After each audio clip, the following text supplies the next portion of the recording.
Fala nação, tudo beleza?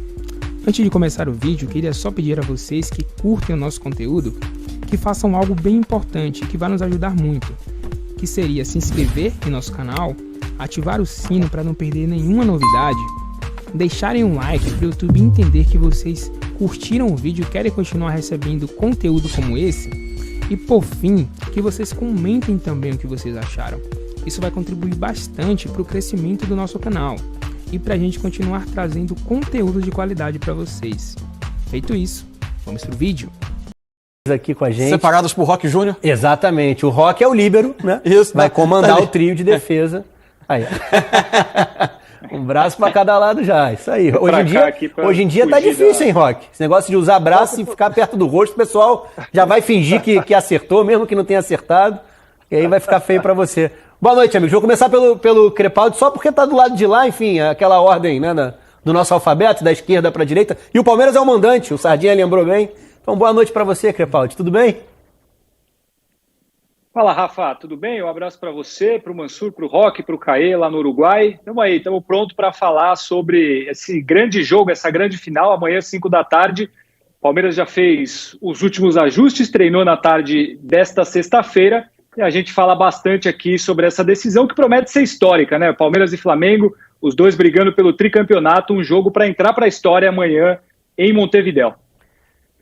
E aí, Caê? Flamengo tão com preparação finalizada, tão bem preparado quanto esse Palmeiras ou preparado o quanto foi possível, pelo que a gente viu, né? E o Flamengo vivenciar nas últimas semanas, principalmente na recuperação dos seus principais jogadores? Bem preparado. Boa noite aos amigos. É sempre um prazer estar aqui. Bem preparado. A gente que está acostumado a vir aqui com a chamada Breaking News, com notícias mais do factual. Não tem muito fato novo. O Flamengo, a gente já vem falando ao longo da semana, que é um Flamengo que chega para essa partida com todo mundo à disposição. Tem aqui em Montevidéu 30 jogadores. Dos 30 jogadores, o único que não vai poder entrar em campo é o Léo Pereira por estar suspenso. De resto, está todo mundo saudável, todo mundo bem. O Renato até hoje em coletiva tentou dar um migué ali, falar que não iria revelar quem está 100%, mas eu revelo que está todo mundo 100%. O Flamengo que vai ter agora, praticamente pela primeira vez, a sua escalação tida como ideal, né, que é de Diego Alves, Isla, Rodrigo Caio, Davi Luiz, Felipe Luiz, William Arão, André. Vamos mostrar na provável escalação o campinho, todo mundo à disposição. A gente pode botar na tela e você vai passando. Vamos lá? Exato, vamos lá. Então, é somente a segunda vez que o Renato vai conseguir escalar esse time completo, né? Diego Alves, Isla, Rodrigo Caio, Davi Luiz e Felipe Luiz, o William Arão, Andrés Pereira, Arrascaeta, Everton Ribeiro e o ataque, que todo mundo já conhece, Gabriel e Bruno Henrique. É apenas a segunda vez, mas a gente pode até falar que é praticamente a primeira, porque na outra oportunidade foi em Guayaquil contra o Barcelona, onde o Davi Luiz sente uma lesão muscular com somente 3 minutos ali, então não dá nem para contar. É a primeira vez praticamente que o Flamengo utiliza essa escalação ideal. O Renato tentou fazer esse mistério, como eu disse, dizer que não revelaria quem está 100%, mas está todo mundo pronto para jogar. O Flamengo que abriu mão de treinar no Centenário nesta sexta-feira, que teria ali a oportunidade de treinar, aquele chamado treino de reconhecimento do estádio, reconhecimento do gramado, optou por treinar no estádio campeão do século, campeão del siglo do Peñarol, e aí que é mais reservado, você tem a certeza de que não tem nenhum intruso ali, nenhum olheiro, e aí depois eles foram para o estádio Centenário, mas todo mundo de tênis, muito mais para fazerem aquelas selfies, para ficarem mais familiarizados ao ambiente da partida. Se vocês entrarem nas redes sociais de Davi Luiz, de Andrés Pereira, de Diego Ribas, da Arrascaeta, todo mundo postou selfie no gramado do Centenário, mas ali de tênis, mas mais para sentir essa atmosfera da final. Um Flamengo sem muito mistério, vai com o que tem de melhor, e um banco de reservas também com muitas opções, né? A gente falou isso ontem aqui, Mateuzinho, Michael, Gustavo Henrique, Thiago Maia, Vitinho, Kennedy, enfim, o Renato, por falta de mão de obra, não vai ser essa derrota se vier, né? Vai ser mesmo por uma questão mesmo da partida. Antes da gente entrar um pouco mais no que é essa provável escalação do Flamengo, eu vou com o Crepaldi para saber se o Palmeiras tem ou não tem, né, alguma surpresa aí, alguma carta na manga por parte do Abel Ferreira, também falando desse 11 considerado titular para amanhã. Rafa, o Abel Ferreira, ele costuma passar até para os próprios jogadores que vão entrar em campo, que serão titulares só um pouco antes do jogo também. Então, provavelmente nem eles sabem até agora. A gente tem um time que é o provável time titular do Palmeiras, que o Abel gosta de escalar, com Everton no gol, o Mike na lateral com o Marcos Rocha suspenso, Gustavo Gomes, Luan e Piquerez completando a linha defensiva, meio de campo, Felipe Melo e Zé Rafael, Gustavo Scarpa e Rafael Veiga ali nas meias, e Dudu e Rony que é o Mr. Libertadores, completando o ataque. Aí existe a dúvida do Felipe Melo, né? Ele tá com dores no joelho, vem sofrendo com esse problema que tirou ele dos últimos jogos. Hoje ele deu uma entrevista coletiva ao lado do Abel.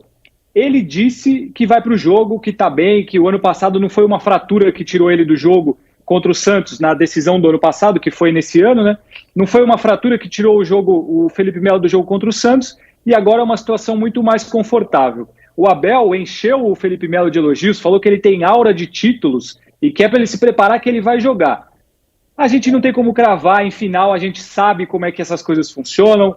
O Felipe Melo e o Abel podem estar despistando, mas nesse momento as informações, tudo leva a crer que o Felipe Melo está em condições de jogar. E ele estando em condições, muito provavelmente ele vai ser titular, né? Não faria muito sentido o Abel tirar o Felipe Melo nesse momento se ele tiver em condições de jogar.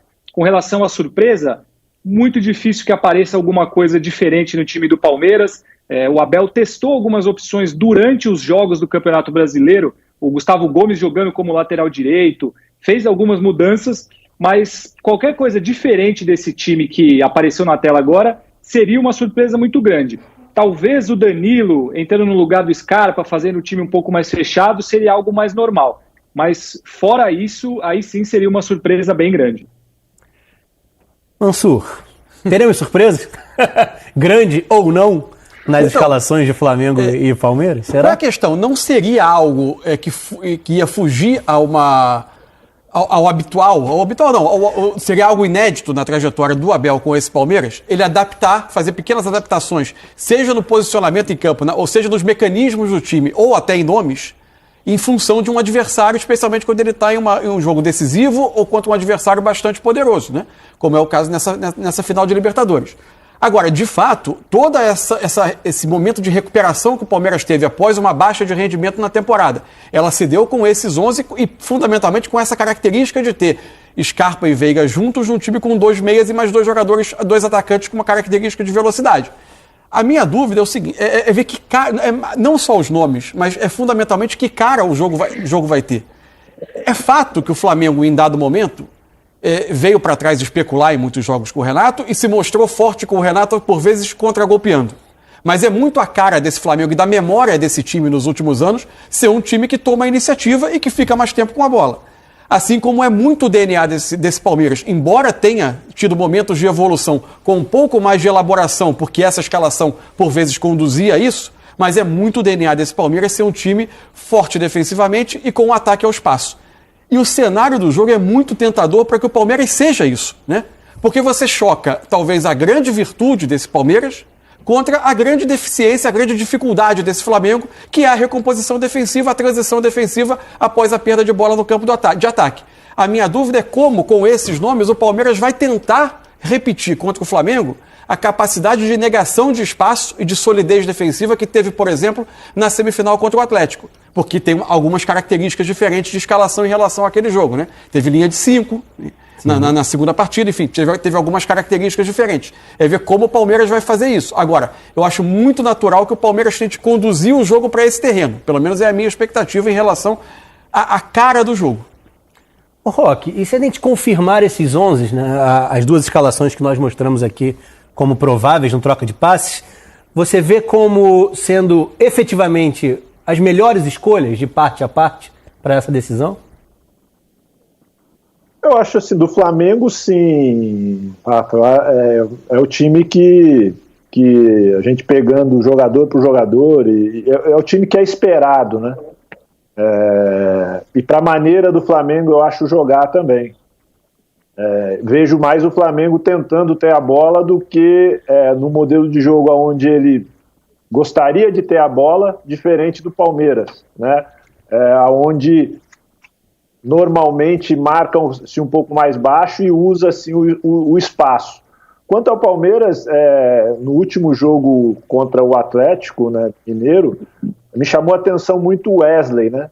E aí depois ele saiu também, né? E no segundo tempo, E ele foi muito bem. E assim, não estou falando que ele vai entrar, mas eu acho que o Abel, às vezes, olhando o time adversário, né, ele também usa algum tipo de estratégia, não só na maneira que o time entra na marcação, ou até com jogadores, né?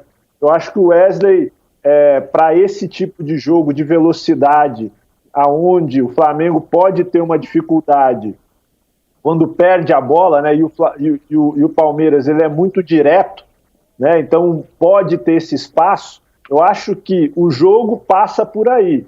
Se o Flamengo conseguir ter a bola e o Palmeiras não conseguir marcar e o Flamengo jogar no campo do Palmeiras, acho que o Flamengo pode levar uma vantagem, mas nesse momento da perda da bola, da recuperação, e aí falando um pouco do Wesley, eu acho que entre Wesley e Scarpa, eu acho que o Scarpa você não tem essa saída tão rápida como você tem com o Wesley. Eu acho que do Flamengo esse é o time. Mas do Palmeiras eu ficaria com uma dúvida e acho que o jogo está equilibrado justamente pelas duas propostas serem diferentes. Vamos ver qual proposta vai conseguir se impor a outra, né? Porque eu acho que tem ali momentos chaves do jogo que uma proposta pode superar a outra justamente nesses momentos aí, que para mim é no momento ofensivo do Flamengo e também nessa transição do Palmeiras. Vamos ver qual que vai conseguir ter maior poder dentro do jogo. O Caê, e se você bater um papo... Oi, pode falar. Não, é só para completar, porque o Roque falou do Scarpa, do Wesley, é importante lembrar que assim, o Scarpa ganhou a posição ali, não é pelas assistências, ele é o líder em assistências dos jogadores da Série A na temporada, tem 8 gols na temporada, é um número importante. Ele ganhou a posição porque ele mostrou para o Abel que ele poderia fazer a função do Rony, de acompanhar o lateral direito, o lateral esquerdo até o fim. Então, o Felipe Luiz, no caso, amanhã. Onde o Felipe Luiz for, o Scarpa vai atrás. Ele provou para o Abel que ele conseguia fazer esse papel que o Rony fazia muito bem. O Rony era o dono dessa posição quando o Palmeiras jogava com centroavante, seja o Luiz Adriano ou o Daverson. E mesmo jogando muito bem com a bola no pé, o Abel falava sobre o Scarpa. Eu preciso de um jogador que mude o jogo vindo do banco. Ele faz muito bem isso. A partir do momento que ele mostrou nesses últimos jogos que ele pode fazer essa função daquele cara que joga aberto, mas que corre atrás do lateral, marca, ajuda nessa recomposição, aí ele ganhou de vez a posição e é muito por isso que provavelmente ele vai ser titular amanhã. Até o PVC trouxe ao longo da programação a informação que ele vai ser titular, então passa muito por ele ter conseguido provar para o Abel que ele pode fazer essa função de marcador também pelo lado. E pensando com a cabeça do Abel Ferreira faz todo sentido. Faz. A gente conversava até sobre isso, né, fora do ar. Sim. É o lado em que o Flamengo, em tese, tem um lateral que não é por característica de ultrapassagem o tempo todo, né? O Felipe Luiz, ele é muito um construtor, por vezes, pelo centro, o que talvez não vá obrigar também o Scarpa a correr 100 metros de campo o tempo todo. Ou quando recuperar a bola, ter uma quantidade de metros de campo em excesso para percorrer, ou para iniciar as jogadas. É uma característica diferente. Então, talvez isso tenha pesado. Por outro lado, o Flamengo pesa muito os seus ataques com os homens de frente, por vezes pelo lado esquerdo, né? Você pode ter a Arrascaeta partindo dali, mas você tem... Se o Bruno Henrique, se o Arrascaeta inicia pelo lado, com o Bruno Henrique como dupla com o Gabigol, você vai ter sempre a diagonal do Bruno Henrique buscando aquele corredor. Ou se você tiver já o Bruno Henrique começando num 4-2-3-1 como homem pelo lado, que era a formação que o Renato mais utilizou quando teve o Arrascaeta, ele como um meia por trás do atacante, você vai ter o Bruno Henrique atacando muito por ali. Vai deixar no 1 contra 1. O X da questão é como proteger o Mike. O Mike, isso, exatamente. Né, é isso. Ô, Caê, eu ia te perguntar sobre a conversa que você teve com o Arão, cara, que ele fala exatamente... O Arão, ele é bicampeão da Libertadores, né? Ele estava presente no grupo do Corinthians também, campeão. E você bateu um papo com ele que passou um pouco também por identificar as semelhanças das duas conquistas, né? Por mais que ele tenha vivido em realidade completamente diferente, né? No Flamengo ele já era um dos pilares, mesmo que subvalorizado, digamos, mas um jogador importante na escalação desse Flamengo, né? Pois é, se para ele foi bem diferente, né? Que ele era reservão em um e no outro titular com o Mister, ele se tornou uma peça muito importante, tem muita similaridade, que um é com o Tite, outro com o Jorge Jesus, dois técnicos emblemáticos, um com uma grande defesa decisiva do Cássio e outro com uma grande defesa decisiva do Diego Alves contra o Grêmio, contra o Vasco.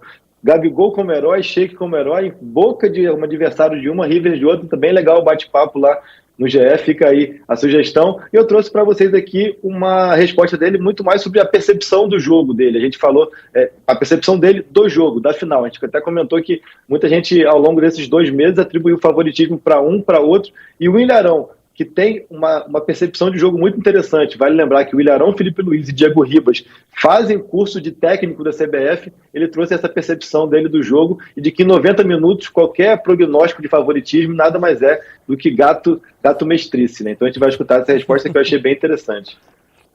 Conheço bem a expectativa, a ansiedade, como se fosse a primeira vez.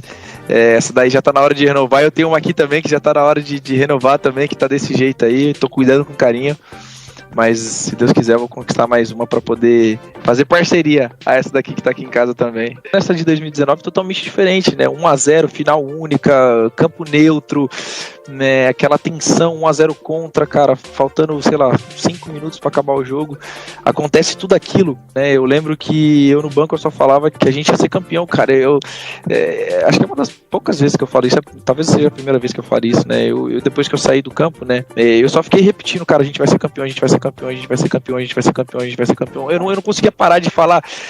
Acho que o treinador de goleiro estava do meu lado e ele ficava me olhando, não, William, a gente vai ser campeão. Eu ofereci, eu sei que a gente vai ser campeão, a gente vai ser campeão, a gente vai ser...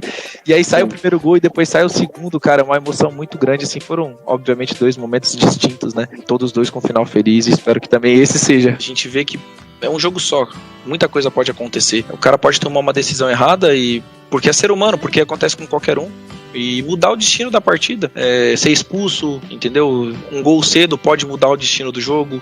Então assim, tudo pode acontecer, muita coisa pode acontecer. Eu acompanhei muitas coisas, vocês da imprensa, né, falando Flamengo é favorito, Palmeiras é favorito, isso aqui. Cara, eu acho que é 50% para cada um, apesar de ser parece clichê, né, falar isso, mas é verdade, porque o Palmeiras é o atual campeão da Libertadores, não chegou 2 vezes na final da Libertadores à toa. Nós não fomos campeão em 2019, mantivemos a base e chegamos aqui à toa. Ninguém deu nada para nós e nem pro Palmeiras. Foi tudo conquistado. Então todos, nós e eles temos os méritos. Então assim, eu acho que é equilíbrio. Vai ser um jogo muito equilibrado. Eu acho que vai ser um jogo muito pecinha de xadrez, sabe? Tentando dominar ali, tentando dominar aqui. Eu tento explorar aqui, você tenta explorar ali. E quem conseguir controlar melhor a partida, quem conseguir controlar melhor as ações e aproveitar as chances, porque no final também é isso. Não adianta nada a gente ter 10 chances não aproveitar e eles terem uma e aproveitar. Então quem aproveitar as chances com certeza vai sair campeão.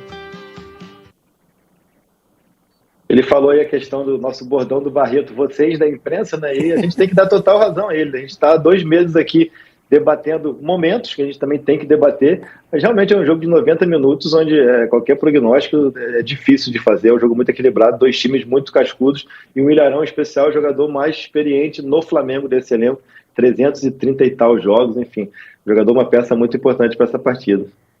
Para seguir nessa linha da final ser um jogo bem específico, e antes de passar para o Crepaldi, até para a gente debater também a questão dos jogadores das 2 equipes que estão na lista para brigar pelo título de melhor jogador da Libertadores, e a lista é parruda, né?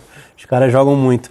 O Rafael Veiga falou, né, tanto sobre a indicação ao prêmio de melhor jogador, como também com essa questão, né, da final ser decidida nos detalhes.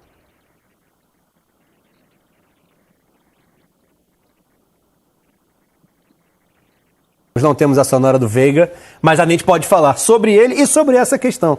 Ele falou exatamente sobre isso, então já estou dando um teaserzinho aqui, que a final é um jogo específico, como o Arão falou, né? Uhum. Um jogo decidido no detalhe, um jogo à parte do restante da temporada, e também debateu, vou aqui passar os nomes, né? Eu falei que é uma lista parruda, o Rony, o próprio Rafael Veiga, o Everton, Gabigol, Bruno Henrique e Arrascaeta, né? Os nomes que podem sair com esse prêmio de melhor jogador da Libertadores e fatalmente vai pender para o lado do campeão, né, Crepaldi?